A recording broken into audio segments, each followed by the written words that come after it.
Merci, vous pouvez vous asseoir. Merci, groupe de louanges. Et c'est parti. Merci pour l'image qui va rester comme ça. Voyez-vous, ce n'est pas le désert en tant que tel. Elle nous a déjà dit, et c'est pour cela qu'il faut être là les vendredis. Mais nous allons aller plus loin et le thème de ce message ce matin, c'est « Il existe que deux façons de vivre sa traversée de désert ». L'expression, c'est la traversée de désert. Elle nous a donné son témoignage. Et je dis, il n'y en a pas trois. Il n'y a que deux façons de vivre sa traversée du désert. Tout de suite, avant d'aller plus loin, vous êtes habitués, lorsqu'on veut développer une thématique, il faut rappeler la définition, car lorsqu'on connaît la définition, on a déjà 50% de la compréhension. La traversée du désert est une expression pour désigner quoi? Pour désigner une tranche de vie, comme une tranche de pain. C'est-à-dire que nous avons notre vie, mais dans cette vie, il va y avoir une tranche qui va être difficile. C'est ça l'expression, une traversée du désert. Ça désigne une tranche de vie difficile, ou alors ça désigne une épreuve qui va avoir une durée longue et qui peut nous fatiguer, qui peut nous déprimer, voire qui peut nous faire mourir. Je répète, comme ça on sait de quoi nous parlons, l'expression traverser le désert.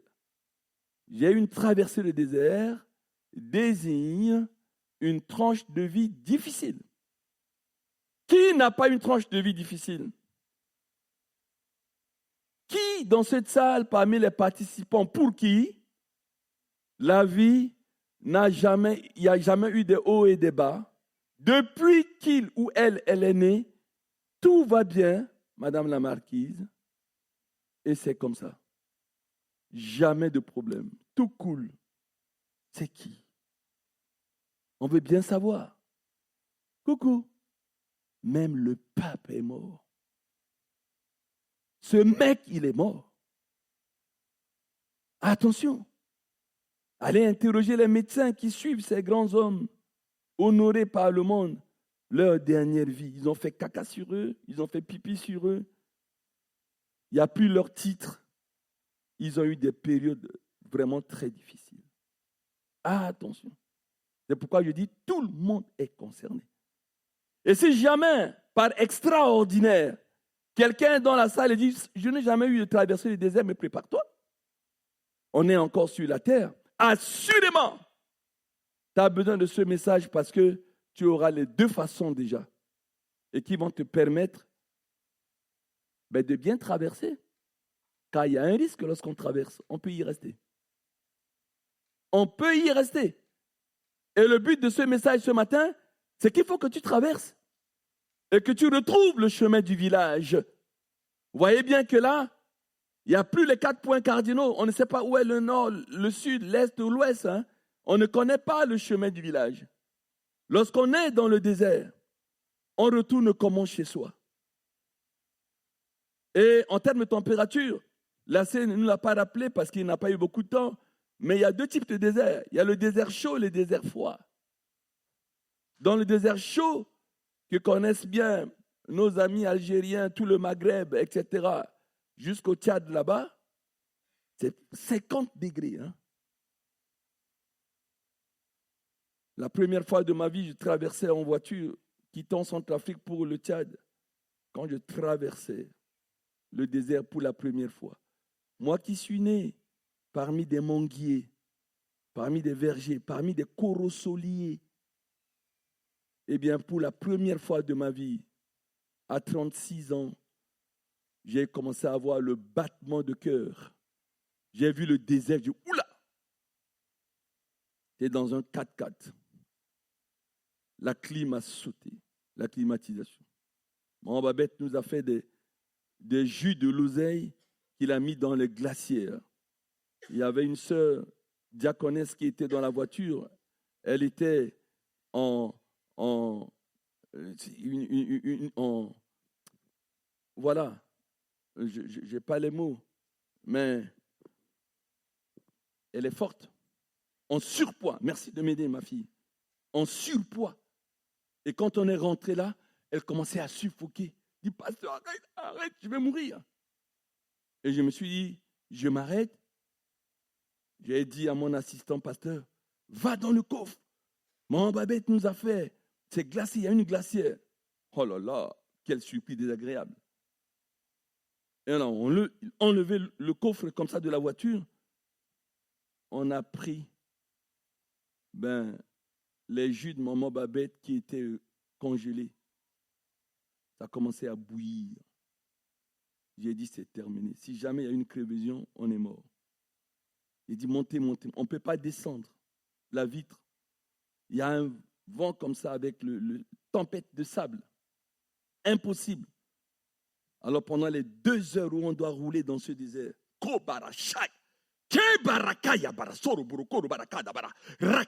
a prié en langue. Il ne faut pas qu'on tombe ici en prévision, quoi que ce soit. Fond la caisse. 140 à l'heure. Il fallait qu'on sorte de ça. Comme si quelqu'un était dans la voiture, nous, notre quatre, nous versait de l'eau. On était mouillés. Jamais dans ma vie. Il n'y avait pas d'arbre. Il dit, mais on m'a caché ça. Pourquoi on ne nous a pas expliqué qu'il y a des pays où il n'y a pas d'arbres? Et quand on est arrivé au Tchad, la missionnaire qui nous recevait, qui est une femme qui vient de Pologne et qui est devenue tchadienne, dès qu'on est arrivé, on ne nous a pas expliqué. Elle avait des vases. On sort comme ça, on rentre dans sa librairie, elle doit nous accueillir. Elle nous a versé. Je dis, mais qu'est-ce qu'elle fait? Elle nous a versé de l'eau. Ciao, ciao, ciao. Et elle nous mouillait. On s'est regardé. On n'était pas habitués. Personne ne nous a expliqué que quand tu sors du désert, on doit te verser de l'eau. Elle nous a versé de l'eau, elle nous a mouillés. On a dit, mais ma soeur, pourquoi vous faites ça? Elle a dit, mais c'est pour vous rafraîchir. Il dit, ah, ok, merci beaucoup. Attention. Et la traversée du désert concerne, je le rappelle encore, tout le monde. Et il n'y en a que 2 façons. La première façon, on l'attaque tout de suite. Avant d'attaquer même la première façon, je vais citer juste un seul exemple. Je dis tout le monde est concerné. On va citer l'exemple, on va zoomer tout de suite sur un monsieur que tous les choristes et tous les chantres devaient connaître, qui s'appelle Asaph. Asaph, c'est le fils de Lévi, c'est un prophète, c'est un chantre. Et si vous ne connaissez pas Asaph, c'est que vous n'avez jamais lu les psaumes, puisque c'est lui qui est l'auteur du psaume 50. Voilà, vous voyez, psaume d'Asaph. Et ensuite, il a écrit les psaumes 73 jusqu'au psaume 83. Ça, c'est Asaph. Les psaumes n'ont pas été écrits que par David. Et la Bible ne nous dit pas les raisons pour lesquelles il est rentré en déprime, en dépression. Mais j'ai choisi ce texte parce que quand la va nous le projeter à Psaume 77, versets 1 à 11, on va voir que c'est le moment que nous passons tous, n'est-ce pas? Lorsqu'on est en situation difficile, il y a des moments comme ça dans la vie où je vais juste lire, vous allez voir que ces moments-là nous concernent tous. Et c'est ce qui est arrivé à Asaph, c'est parti. Psaume 77, verset 1, au chef des chantres, d'après Jéduthune, psaume d'Asaph. Ma voix s'élève à Dieu, et je crie, ma voix s'élève à Dieu, et il m'écoutera. Au jour de ma détresse, pendant qu'il est en train de traverser cette traversée de désert, je cherche le Seigneur. La nuit, mes mains sont étendues sans se lasser. Mon âme refuse toute consolation. Dans ces moments, même quand on vient vous consoler, c'est comme si on vous énerve. Je me souviens de Dieu et je gémis. Je médite et mon esprit est abattu. On venait de prier pour l'huile fraîche de joie et non un esprit abattu. Mon âme, vous voyez, ça c'est les caractéristiques de la traversée du désert. Mon âme, mon esprit est abattu. Pause. On y va au verset 5. Je tiens mes paupières en éveil. Et dans mon trouble, je ne puis parler. Alors, qu'est-ce qu'il y a? Tu ne parles plus. Tu te renfermes. C'est la traversée du désert. Verset 6. Je pense aux jours anciens, aux années d'autrefois. Je pense à mes cantiques pendant la nuit. C'est un compositeur, hein? Beaucoup des chants que nous chantons, c'est Asaph. Je pense à mes cantiques pendant la nuit. Je fais des réflexions au-dedans de mon cœur et mon esprit médite. Qu'est-ce qui m'arrive? Et il dit, dans sa déprime, le Seigneur rejettera-t-il pour toujours? Mais est-ce que le Seigneur l'a rejeté? Vous voyez? Lorsqu'on traverse le désert, coucou, tu penses que Dieu t'a rejeté. C'est pour ça qu'on dit, il y a des gens qui sont énervés contre Dieu. Ce thème que je n'aime pas là. C'est ça. Ne sera-t-il plus favorable? Nous continuons. Sa bonté est-elle à jamais épuisée? Alors que Jérémie, qui était en déprime, a dit, voici ce que je vais repasser sur mon cœur. Sa bonté est infinie. Elle se renouvelle chaque matin. Là, quand on est dans ces moments, on se dit, mais même la bonté de Dieu est déjà épuisée. Ça ne vous est jamais arrivé? Ben, mauvaise nouvelle, ça vous arrivera. Non pas parce que je vous le souhaite, mais parce qu'on n'est pas encore dans le paradis. Et sur cette terre, on ne nous explique pas les circonstances dans lesquelles Asaph a traversé ce moment, mais voilà ce qui lui est arrivé. Sa parole est-elle anéantie pour l'éternité? Il y a une semaine, on priait encore, même pas prier. Minuit, ma femme était là. Je prends la sœur Estivie en témoin. Elle a dit, ah pasteur, je ne savais pas que tu recevais de tels coups de fil. Encore une chrétienne. Perdue dans une discothèque. En train de vomir. L'alcool dépassé. On appelle le pasteur. Qu'est-ce que vous voulez? Qu'est-ce qu'une chrétienne fait là-bas? Quand je vous dis, je pleure.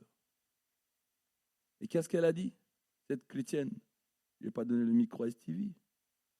Ben, je ne crois plus en Dieu. Personne ne m'aime.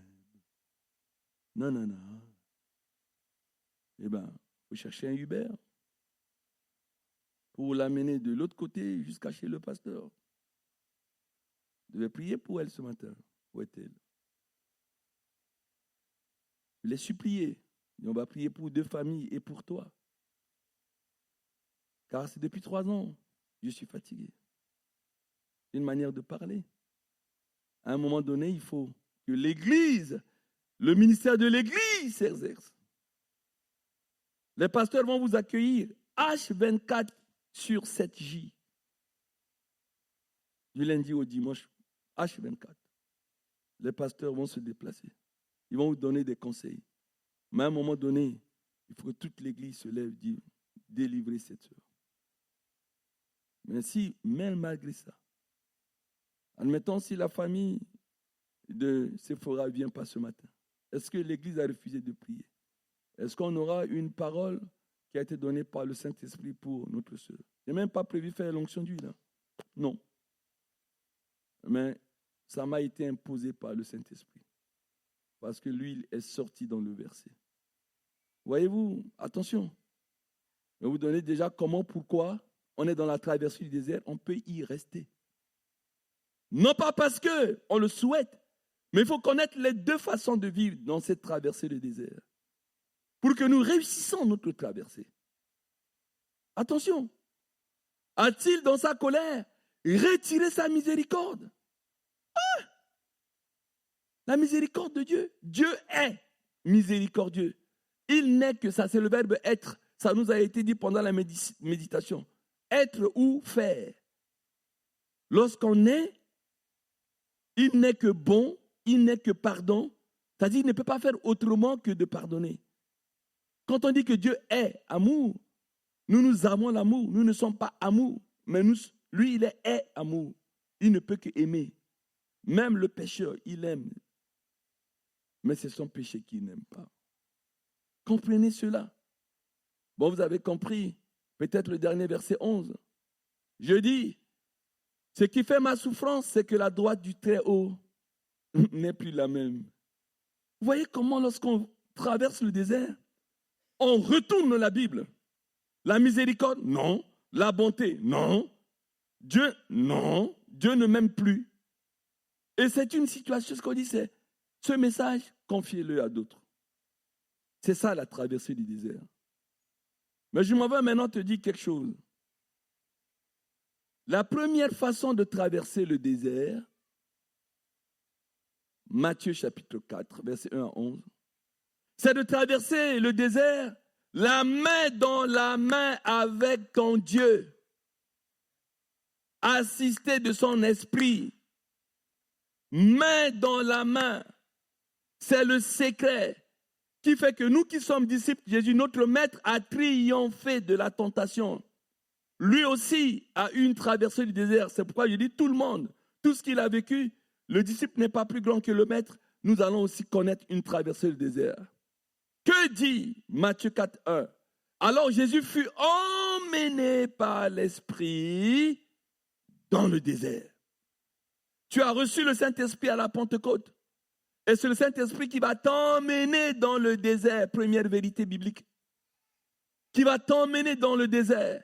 Pourquoi? Pour être tenté par le diable. Tu es devenu chrétien, tu avais un groupe d'amis, tu avais un style de vie, et tu ne peux pas devenir disciple s'il n'y a pas le renoncement, n'est-ce pas?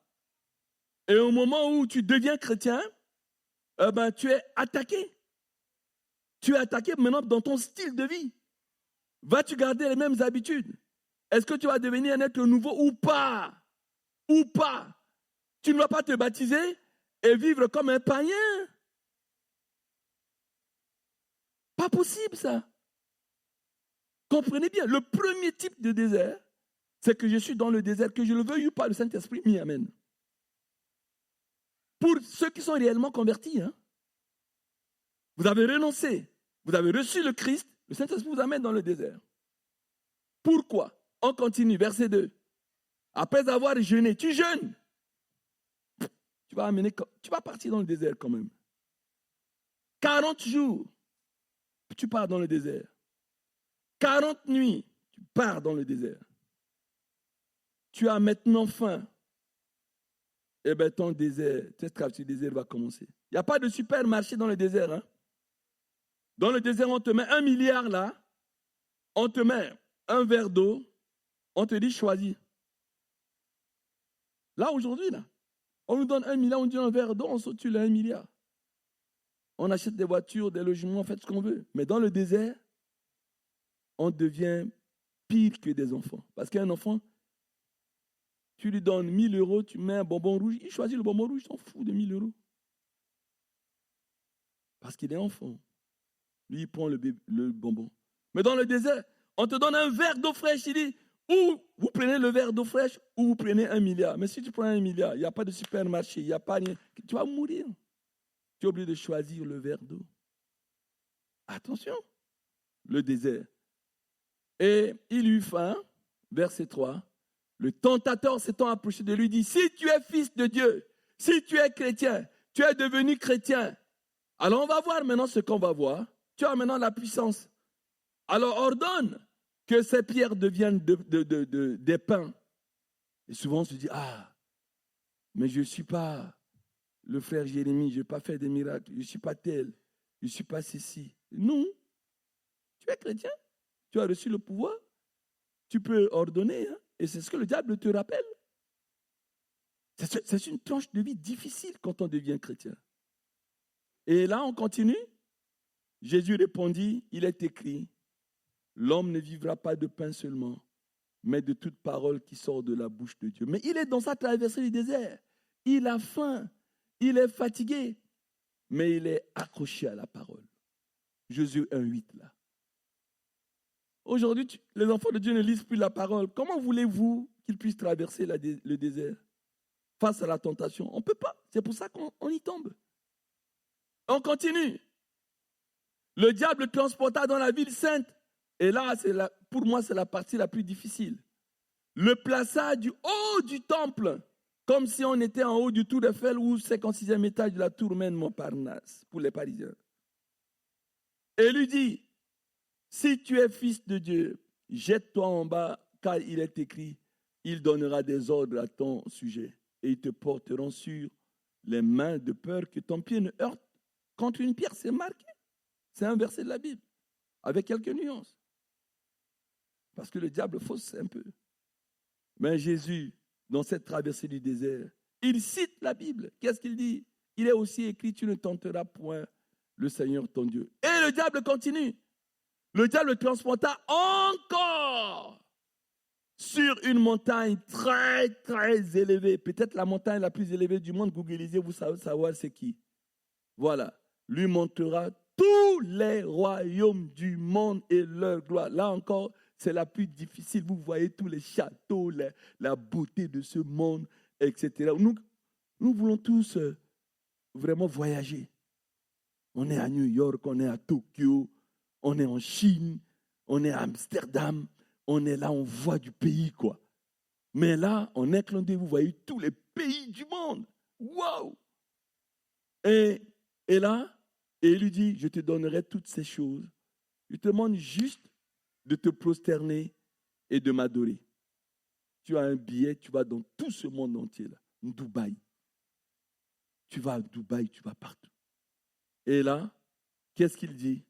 Jésus lui dit, retire-toi, Satan, car il est écrit, tu adoreras le Seigneur ton Dieu et tu le serviras lui seul. Vous voyez le message du désert? C'est dans le message du désert que Jésus nous a appris qu'il faut d'abord être adorateur avant d'être serviteur. C'est un message tiré du désert. C'est le message du désert. Tu m'adoreras, le Seigneur, ton Dieu. Il n'y avait pas à servir, hein? Le servir est venu après. Et ensuite, il attend quelques secondes, virgule. Il met une conjonction de coordination et, c'est-à-dire que si tu ne meurs pas, tu le serviras. Nous devons d'abord adorer. Dans le désert, c'est ça. Jésus l'a rappelé à Satan. Verset 11. Alors le diable le laissa. Il dit, mais un mec comme ça, je ne peux plus rien. Il a faim. Il est fatigué. Il est seul dans le désert. Seul, ça veut dire que vous n'avez plus d'amis. Ça ne vous arrive pas de devenir chrétien et vous avez perdu vos amis avec qui vous allez à New Martins dans le 1er arrondissement de Paris, avec qui vous buvez du vin, avec qui vous allez draguer. Tout le monde dit, mais ce mec-là, il fait le malin, il prie même maintenant pour manger, etc. Vous ne vous sentez pas seul. C'est ça la première traversée du désert. C'est là où je dis parfois, on regrette d'être chrétien. En tout cas, moi, Binois Josué, je vous ai dit que je suis arrivé en France, 86. Le samedi, le Crous a donné du travail aux étudiants. Et on m'a dit d'aller en Goussainville, c'est là où je voyais la ville de Goussainville pour la première fois, dans une agence de BNP. Il dit, il y a des ouvriers qui vont venir, vous servez seulement. Vous regardez, vous ouvrez, ils viennent, ils font les peintures, après ils rentrent. On ne m'a pas dit autre chose. J'ai amené mes cahiers pour faire mes exercices d'économie et tout. J'étais en sciences éco-gestion, Paris 2, Assas. Je fais mes exercices. Quelque chose m'a dit, regarde dans les tiroirs. Et je vais regarder dans les tiroirs. Des billets. Ouah! Mais ils n'ont pas fermé. Je tire un autre tiroir. Des billets. Mais j'ai dit, mais. Je tire un deuxième tiroir. J'ai dit, mais il y a un problème. Je me lève. Il y a une espèce d'armoire. J'ouvre. Oh, des chéquiers, des cartes bleues, de l'argent. J'ai dit, mais oh là là. Il y a des avions qui passaient à Goussainville qui vont à Roissy. Je me suis dit, mais je suis venu au pays des Blancs pour faire des études dites supérieures. Ensuite, je retournerai dans mon pays. Mais ça ne sert à rien faire des études. Je ramasse tout cet argent. Je paye un billet, je retourne en Centrafrique. Ils vont m'attraper où?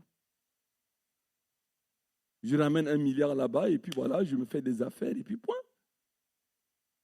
Et dans cette période difficile, tu as le Saint-Esprit qui dit non, tu es chrétien, tu ne voles pas. Je me suis dit, mais qu'est-ce qui a fait que je sois chrétien pour entendre cette voix? Tu regrettes d'être chrétien à ce moment-là? Je vous ai déjà donné ce témoignage. Ça ne vous est pas arrivé? Ne pensez pas que le désert, c'est juste une période où on est malade, on est dans le péché. Non, non, non, non. Le premier désert, ça teste votre spiritualité, votre renoncement. Est-ce que vous lisez la parole? Le diable vient tester votre lecture de la parole. Et si vous n'y êtes pas, c'est pour ça que beaucoup de chrétiens, dans leur cœur à Jésus, ils se baptisent et souvent même dans l'année, ils tombent. Et ils tombent avec des versets. Il dit oui, mais Dieu a dit ça. J'ai dit oui, mais il y a un autre verset, il est aussi écrit. Ils tombent. Et donc du coup, ils meurent spirituellement dans leur désert parce que ils ne lisent pas la parole, ils ne méditent pas la parole. Le nombre de chrétiens qui ne connaissent pas la Bible, ils ne connaissent pas la parole. Ils écoutent des choses, ils vont sur Internet, mais ils ne prennent pas la parole pour lire. Coucou, j'ai terminé avec la première façon. Juste un exemple encore. Un exemple encore. Je laisse Jésus, je vois le peuple de Dieu. Le peuple de Dieu sort d'Égypte. L'Égypte, c'est le monde. On va à Exode 13, 17-18. Eh bien, Dieu leur dit, vous allez aller à la terre promise, là où coule le lait et le miel. Ils sortent et départ, pour la terre promise. Lorsque le pharaon laissa aller le peuple, Dieu ne le conduisit point par le chemin du pays des Philistins. Retenez ça, il n'y a que deux chemins pour le peuple de Dieu. Le chemin du pays des Philistins. Les Philistins sont des éternels ennemis du peuple de Dieu. Et Dieu dit, oula, en 40 jours seulement, 40 jours, ils vont arriver à la terre promise. Mais pendant les 40 jours, ça va être des 40 jours de combat. Les Philistins vont les combattre. Ils n'ont plus affaire à des Égyptiens, mais aux Philistins. Et s'ils combattent là, alors qu'ils viennent de sortir d'Égypte, mais ils vont regretter. Il y en a plein qui vont fuir pour retourner en Égypte. C'est marqué, hein? On va le lire. Dieu ne les conduisit point le peuple par le chemin du pays des Philistins, quoique le plus proche. Car Dieu dit, le peuple pourrait se repentir en voyant la guerre et retourner en Égypte. Verset 18.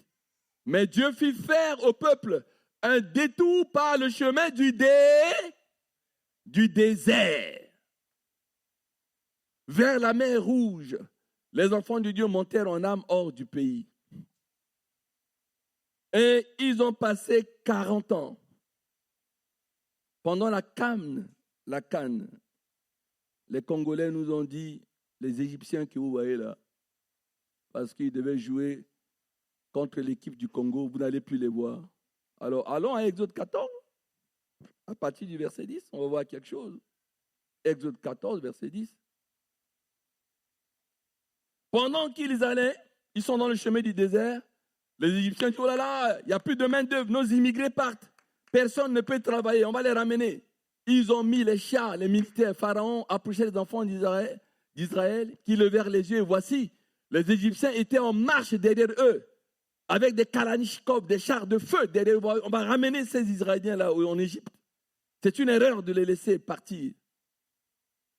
Et les enfants d'Israël eurent une grande frayeur, une grande peur. Et qu'est-ce qu'il y a? Ils crièrent à l'Éternel. La peur. Ils dirent à Moïse, n'y avait-il pas de sépulcre en Égypte sans qu'il fût besoin de nous mener mourir dans ce désert? Vous voyez, dans votre désert, dans notre désert, on regrette le monde. On regrette l'Égypte. Parce qu'il y a la peur. Dans le désert, c'est ça. Pour venir mourir dans le désert. Que nous as-tu fait en nous faisant sortir d'Égypte? Et là, Moïse est attaqué. Toujours les leaders. On y va. Verset 13. Moïse répondit au peuple, ne craignez rien, restez en place et regardez la délivrance que l'Éternel va vous accorder en ce jour. Car les Égyptiens que vous voyez aujourd'hui, vous ne les verrez plus jamais. Verset 14. L'Éternel combattra pour vous et vous gardez le silence. C'est toujours dans cette première façon de vivre le désert. On a peur, mais Dieu nous rassure. Il dit, ok, mon fils, ma fille, tu as peur, tu traverses un moment difficile, une tranche de ta vie difficile, mais fais-moi confiance. Je combattrai pour toi. Mais toi, garde le silence. Une parole pour toi ce matin, qui traverse le désert, traverse avec Dieu. Ne te mets pas à te plaindre, on va le voir dans la deuxième façon de vivre le désert. La première chose, c'est de ne pas murmurer, c'est de ne pas parler, de ne pas se mettre à critiquer Dieu. Il faut garder le silence. Dieu comprend que tu as peur. Il y a des Égyptiens qui te poursuivent, mais tu ne les verras plus. Je vais combattre pour toi, toi garde le silence. Reçois ce message comme une parole prophétique pour toi. Parce que je termine avec la deuxième façon. La deuxième façon, de vivre dans le désert, vous avez compris, c'est de vivre en antagonisme, n'est-ce pas, avec Dieu. C'est-à-dire qu'on est rentré dans le désert, au lieu de travailler la main dans la main avec Dieu, on vit le contraire. On vit le contraire. On est dans le désert et qu'est-ce qu'on fait? On l'a vu pendant nos 40 jours, il y a eu même des messages là-dessus. De mémoire comme ça, c'est Solange qui l'avait apporté. Tu les murmures. Tu es dans le désert et tu murmures. Et à chaque murmure, Dieu répondait. Ah, on n'a rien à manger, manne. On n'a pas d'eau, même le rocher. Clara l'a rappelé vendredi. Le rocher est devenu une fontaine. Ça ne dit rien. Il continue de murmurer. Et qu'est-ce qui se passe? Josué 5. Josué 5. On va lire à partir du verset 1.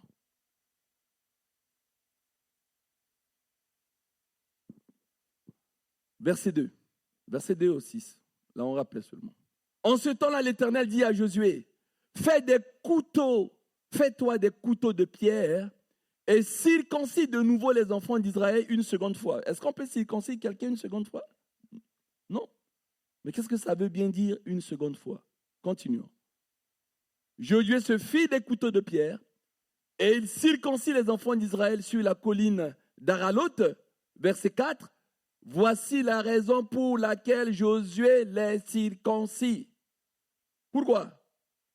Tout le peuple sorti d'Égypte, les mâles, les garçons, tous les hommes de guerre qui étaient en train de murmurer, de critiquer Dieu, étaient morts dans le désert pendant la route après leur sortie d'Égypte. Verset 5. Tout ce peuple sorti d'Égypte était circoncis. Mais tout le peuple qui est né dans le désert, pendant la route, après la sortie d'Égypte, n'avait point été circoncis. Verset 6. Car les enfants d'Israël avaient marché 40 ans dans le désert, jusqu'à la destruction de toute la nation des hommes de guerre qui étaient sortis d'Égypte et qui n'avaient point écouté la voix de l'Éternel. Écoute ça. Dans le désert, si tu n'écoutes pas la voix de l'Éternel, c'est terminé pour toi. Dieu parle tantôt d'une manière, tantôt d'une autre. Tu traverses le désert, Dieu va te dire quelque chose. Peut-être réponds-toi, peut-être faire ceci. Toi, tu dis non, tu es toujours dans les murs. Tu n'écoutes pas. Eh bien, si tu n'écoutes pas, voilà les conséquences. Tu vas mourir. L'Éternel leur jura de ne pas leur faire voir le pays qu'il avait juré à leur père de leur donner. Est-ce qu'il est un homme pour mentir? Non. Non. Mais dans ton désert, tu écoutes. Tu ne veux pas écouter sa voix. Le pays où coule le lait et le miel, le projet de paix et de bonheur, d'avenir et d'espérance que le Seigneur a donné pour toi dans cette traversée du désert, mais tu vas y rester parce que tu n'as pas voulu écouter la voix de Dieu. Coucou. Peut-être le dernier, le verset. Tu vas comprendre pourquoi on te dit de ne pas écouter la voix de Dieu. Philippiens 2,14, mais dans la version parole vivante.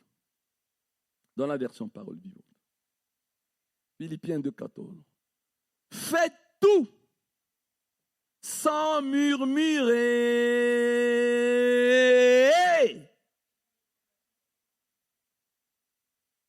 Dans ta vie, dans ma vie, peuple de Dieu qui va sortir de ce culte, abandonne le murmure. Les murmures ont une certaine dangerosité. Ça va t'amener à la mort.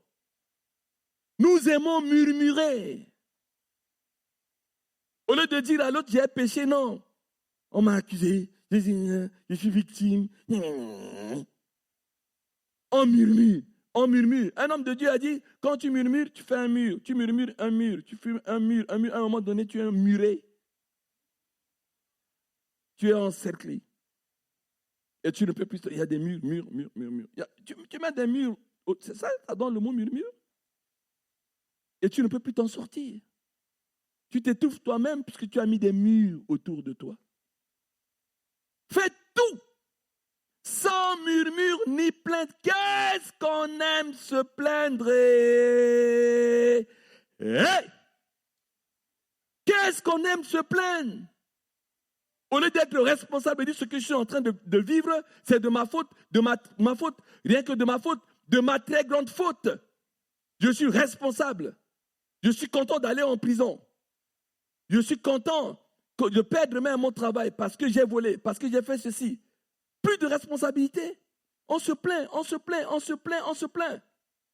Même celui qui vole, on le chasse, il dit parce que les gens sont racistes, ils n'aiment pas les noirs ou n'aiment pas qui. Mais quel mensonge! Tu as volé, quelle que soit ta couleur, tu as volé, un point de trait. Tu chasses, on te met en prison. Mais arrêtez! Hein? On se plaint. On te sanctionne sur un truc, tu vas encore te plaindre. Parce qu'on ne m'aime pas. Mais tu es sûr? Faites tout sans murmure, ni plainte. Ne soyez pas des perpétuels mécontents. Le mal français. Je suis allé vivre 3 mois ou 4 mois avec ma femme à Birmingham. Second town of UK. Deuxième ville de Grande-Bretagne. Vous ne comprenez pas l'anglais, vous. Second town of UK. C'est comme Marseille de là-bas. Les gens disent, are you French? Et nous on dit, yes. Et ils nous disent, vous êtes des grincheux. Quand on regarde la télé en France, il y a toujours des grèves. On a dit, oh là là, mais quelle réputation nous avons en France. Vous ne travaillez pas. Nous, on ne connaît pas la grève. Et quand il y a une grève dans une entreprise, ben, ils mettent un turban, je ne sais pas de quelle couleur, c'est tout. Ils sont en grève, mais ils bossent. Les Français, 365 jours sur 305, chez CGT, LFI, je ne sais pas quoi, grève.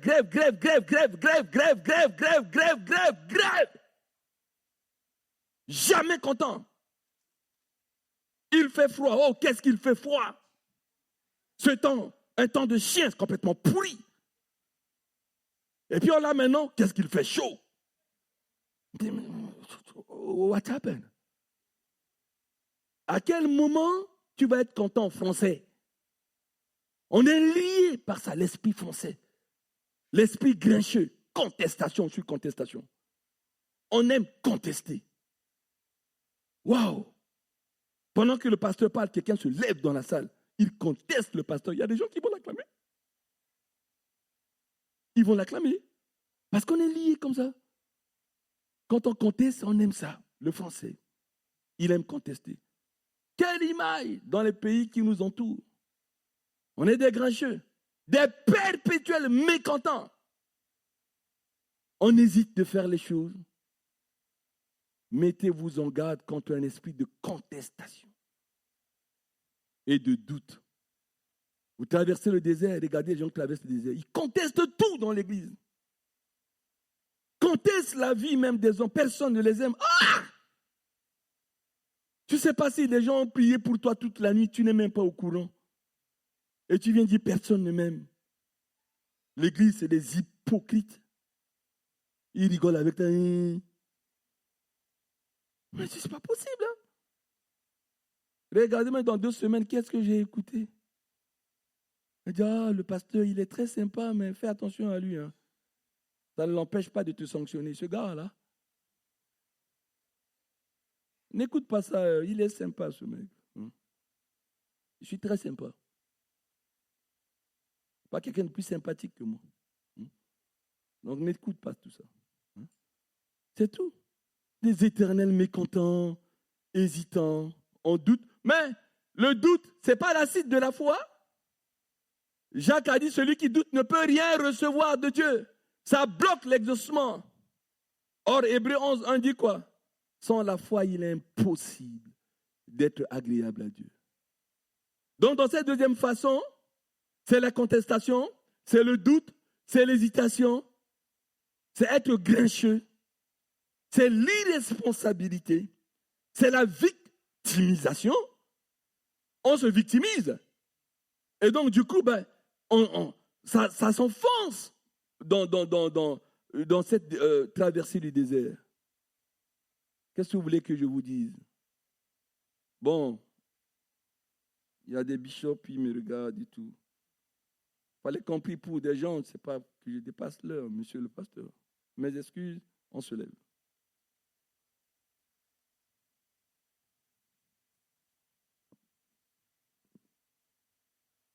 On va prier, projette-moi, monsieur. Psaume 66. Versets 18 à 20. Je viens de vérifier. Les mains élevées. On est dans le mois du bilan, c'est ton cœur. C'est le moteur. Dieu voit ton cœur. Et David dit ici, si j'avais conçu l'iniquité dans mon cœur, le Seigneur ne m'aurait pas exaucé. PDF.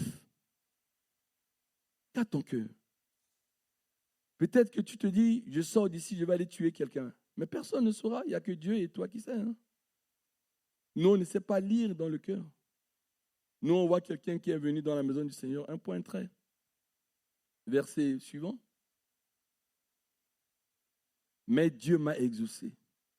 Il a été attentif à la voix de ma prière. Notre prière a une voix.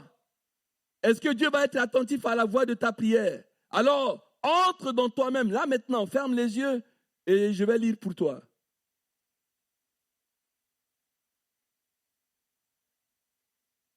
On continue.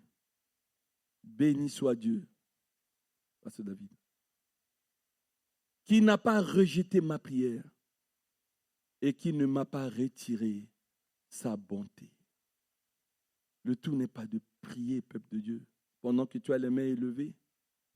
Qu'est-ce que c'est beau d'être dans cette situation de prière où on est fermé, les yeux fermés, on rentre en nous-mêmes. Est-ce que mon cœur est enceinte d'un péché? Est-ce que mon cœur est enceinte de murmures, de ceci ou cela? Mais si tel est le cas, tu connais les conséquences. Tu ne pourrais pas être exaucé. Mais si tu déposes ton moteur, Dieu parle pour que tu changes. Il ne parle pas pour te juger. C'est un père.